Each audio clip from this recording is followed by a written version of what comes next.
And welcome back to the channel. Today's video is about, you guessed right, this Sungold 6.5kW 48V split phase solar inverter. The model number is the SPH6548P. And this is, they call it a split phase inverter. So let's get started with the video. Thanks for watching again, guys. Today's video is about this inverter. We'll be installing this with a bunch of solar panels. I even forgot how much kilowatt we have, but we have a lot, I believe. I think we have almost 6,750 watt in solar going into this inverter, and then we should be able to also utilize a battery. In this case, we'll be using the Rosici battery, 150 amp hour, 51.2 volts, so that will be a great candidate. And let's talk about this unit first before we do anything else. First and foremost, what's in the box? The inverter itself. Just wanted to say a power cable, communication cable for parallel connection, because you can install way more in parallel. You will get a user manual. This one, it is actually fairly big, it looks like. We'll look into that. We have some mounting hardware, some lugs, 2 lug nuts.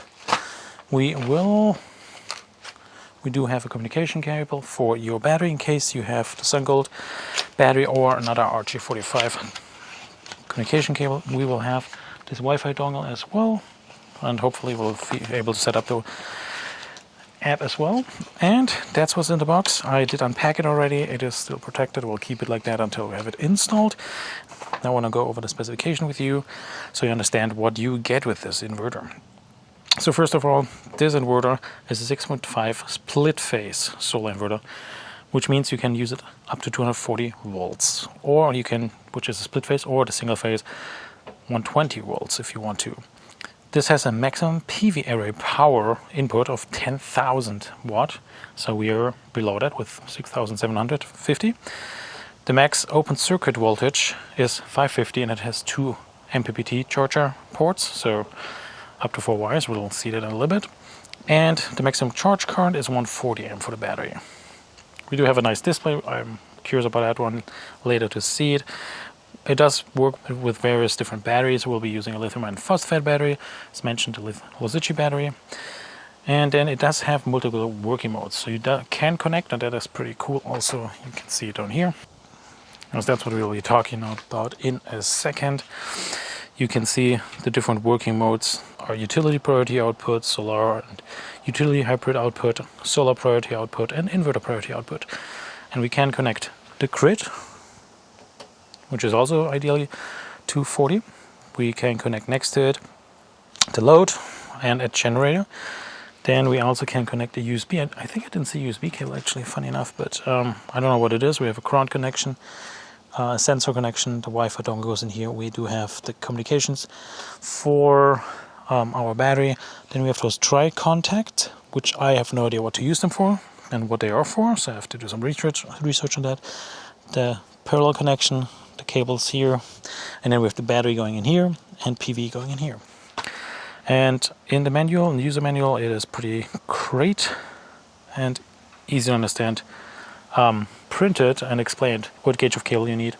And by the way, that's not all, but here also the information about the dimension and the weight, as well as what's included in the box, what I just showed you basically. Let me give you a quick tour. By the way, there's also an on-off switch down here for the entire unit. So on this side we do have the grid power, which you can, the AC input breaker, and we do have some kind of filter up here. That's pretty cool, which you can take out with those bolts, and you can actually vacuum it. It looks, I think it's not, this one is reusable, so you can also wipe it down. On the other side we have a label, what's in here, another filter over here, and here on the top you can see those bracket, which is fixed mounted to the unit. So 2 bolts go in here, and when we look in here, I loosened already the bolts. When we look in here, we can see we have here our grid connection. Everything's greatly labeled: load, generator, PV input, PV1, PV2, battery down here, than all the other boards here. And you can see there are some fans, and I think looking into the videos from other people installing them recently or before, they changed and upgraded the unit quite a lot, so that's good to see. Alrighty, let me show you where we'll be installing this. We want to install it here in this corner. My parents-in-law, their workshop, will be installing it on this wall. Currently they're preparing a cement board which will go here, and we'll prepare the installation so we can mount it to the studs ideally, so we have to identify them now. And that's something you can do yourself, or you have some space wherever you want to install it. Sorry, outside is bright. Anyways, that's where it is. Additionally, we have mounted the battery, which is again 150 amp hour battery, and ideally you should have an at least 150 amp hour. Well, 100 amp hour works, but the battery will shut off, because when you do the maximum 6500 watt, it will shut off. And by the way, I believe it's also rated to up to 10,000 watt peak and surge. So I'm not sure about that. Anyways, that's where the battery is. Will be easily routed up there, and we'll get all the different components installed and we're prepared. Let me show you the solar. So we haven't entirely finished the solar installation, but we're about to. And you can see there are 27 panels above here. They're split in two areas, one with 13, one with 14 panels. All of them will go together all the way down here into those DC disconnect boxes. So we have two arrays that will go into the workshop.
Alrighty, look at this. So we're getting the battery wires connected with this 160 amp breaker.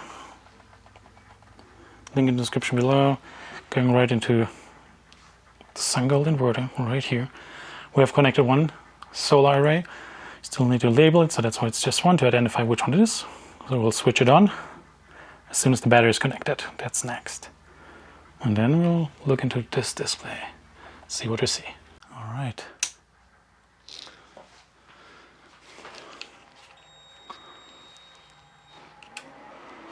Nice, it did start up. Something happened. Look at this. Look at this. You can see batteries here. Nice, exactly what we want to see.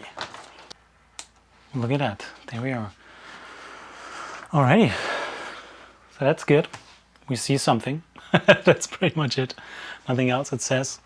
You see blinking, so there's a lot of stuff I have to learn and check out. So I'll check it out and then we'll start connecting, turning on our PV, which will be up here.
Alright, after a little bit of testing, we have it up and running. So we do have the display. You can see the sun is setting already, the voltage is dropping from the PV1 and PV2, but we can see the battery is still charging, and we tried at least setting up on the app, which I still have to try to learn and see if it's correct, so I'll do that. Maybe next couple minutes I will add this in here. For now, we'll let this run, test it out, test it tomorrow, and we'll see what else I find. But for now, we have it connected here. And by the way, we only connected 120, no grid so far. We might do that tomorrow. Also, the Wi-Fi dongle is connected here. It's just easily installed. It's just this bracket. And then underneath here, you can see basically coming in here with the Wi-Fi right there. Okay, so here's a little louder because the AC is running. We need to pull and draw some energy because the battery's at 94% right now. So we have this app. I connected it. It's not in the Play Store. It's a Chinese app, so I don't know how good that is in general. Now we're here with the inverter. It is at the moment 11 a.m. in the morning. We do have a bunch of power going in, but the battery is almost full. That's why I'm recording video now. And I have to do it later again, but we have to draw some power. We only have connected a little window AC, that's why it's a little loud in here, I'm sorry about that. Here you can see we're charging with 2300 watt, and then additionally here we have the view, which you have to pull down and it's refreshing, takes a little time. 2900 watt solar coming in, 2300 to the battery. The consumption of the window AC is 500 watt. Grid is not connected, as you can see, so this one is only the connection for the load so far. I didn't play around with the app more. I don't know if you can change any settings, but when you look at this here, you have to use your menu. There's one, page 40, then you can go into the settings. You can click here, settings, and you can go through the menu items, 1, 2, or whatever you want to go. You see over here is the setting, and then go back, and then you also have this main view, which you can go up. You can see battery is charging with 43 amp, PV is coming in 5 amp on PV1 and 5.8 on PV2. It's circling through, and PV charging, that's a kilowatt. What we see here, that's cool to see, like that, how much kilowatt is consumed here.